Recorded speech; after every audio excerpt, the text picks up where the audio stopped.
Alright, chapter 14. He was building it now. This was her assumption. No, strike that. This was her knowledge.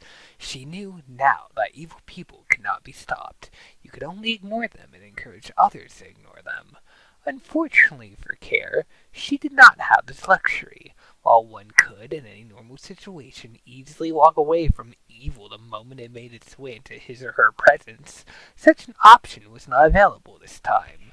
This had nothing to do with fear or the consequences of making a bad choice. Rather, it was a physical limitation.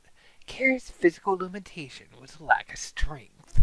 More specifically, the strength required to break open the closet door.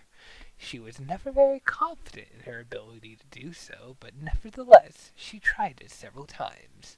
While this feeble attempt didn't exactly earn her the freedom she sought, it did earn her considerable pain. She hadn't noticed the small shelf above her, or the nail sticking awkwardly out of the door. Lying on the shelf was a small box, which, after a swift kick in an attempt to break the door, fell down and hit Care on the head. Small crayons fell out and covered the closet. However, that wasn't really the painful part. The painful part was that her foot had kicked the precise location of the nail. Marvin was far too busy and stressed out to notice the scream and subsequent crying. Building his machine all over again was not his idea of fun. Weeks of work were ahead of him, weeks in which he could have been having real fun. He didn't intend to open that closet door until he was finished. It had completely escaped him that for a normal human to survive, they must be fed. Not to say that Marvin didn't have this need, he simply forgot that other people worked the same way. The closet was black inside. The nail was red on the tip. The crayons came in many different colors.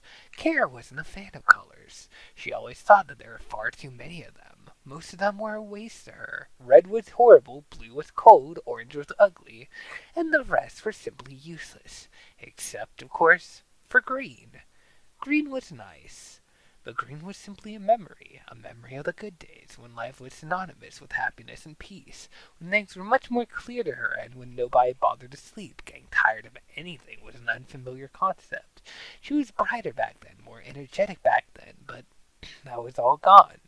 She had practically forgotten how to count. It was impossible to sleep, you see, and every night she would count as many sheep as necessary, which was usually several thousand. Only problem is that she would skip from 519 to 571 in an instant. Several sheep were not getting the attention they wanted. Everything was beginning to fall apart. No, that's actually not true. That happened a long time ago, years ago. She was ready to give up. The closet began to morph and fade away. The walls were consumed with liquid, and the colors disappeared along with everything else. Care began to drown in her own thoughts, her own fantasies, her own tunnels. They lifted her up, these thoughts, and sent her into the ceiling. Numbered structures, complications, they attacked from all sides, and all that remained was a pile of crayons on the floor, wondering exactly what happened. One explosion, several explosions, crackling sounds, a bed, a window, dolls. The walls were green, perfectly green. Nowhere else in the world was there a better green than the one she was staring at. Suddenly, it started to glow. "I'm going now," said a voice in the distance. It echoed around the room a couple million times. "Where?" Care asked, sitting on the bed. She waited several minutes for a response, but got nothing. "I'm going now," the voice repeated. This time it only echoed for half a second, and the voice disappeared forever. Silence. The walls began to fill with a sickening black liquid. It spread around evenly until the entire room was covered. Care looked around in awe, watching the transformation. The liquid rose up and covered the bed, as well as everything else.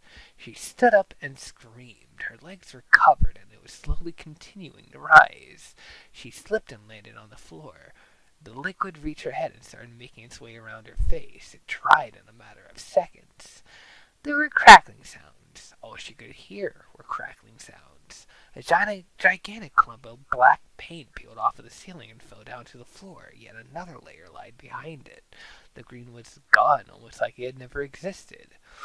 Another clump fell. Still no green in sight. This continued for a long time. The clumps collected in an enormous pile under which was Care struggling to break free. Buried in the paint, she had nowhere to go, and the pile was getting heavier. The green never showed up. More layers of black paint revealed themselves, falling down and adding to the pile. Breathing ceased.